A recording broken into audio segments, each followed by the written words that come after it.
For Shanker, holding on to NYSUT's current members wasn't enough. He wanted to bring others into the fold, an idea that would appeal to Hobart and his staff, notwithstanding the extra work. If there's somebody out there whose working conditions we can help improve, then we should be doing it. Thinking of a union is that we should help all workers. Paraprofessionals or teacher's aides had been first. In 1969, Shanker had invited them into the UFT. He was so adamant about it. It meant a lot to see that. In that first contract, we had paid vacation, holidays, we had everything that the teachers had, we got. For their second contract, with UFT threatening strike, paraprofessionals want a whopping 140% increase to their pay and benefits, including free college tuition. Ever since then, we have been building and building. If it hadn't been for the union, we would not be here today, and I'm representing 30,000 paraprofessionals. Any good you secure for yourself is not really secure unless it's there for all. And so in a most basic sense, we're in it together.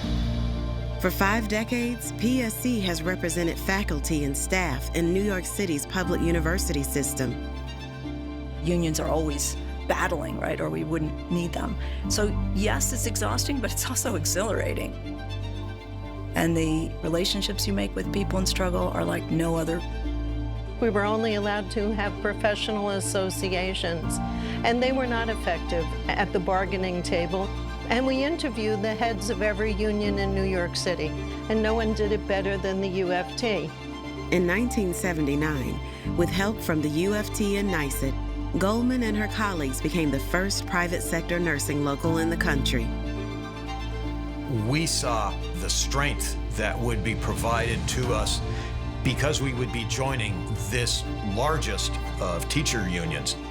NYSUT's second biggest local after the UFT, UUP represents 42,000 faculty and staff at SUNY colleges across the state.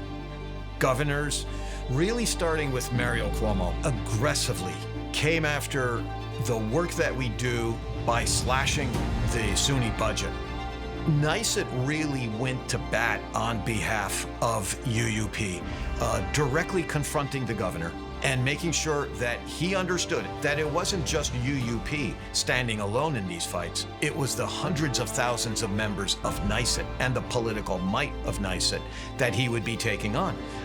And he relented.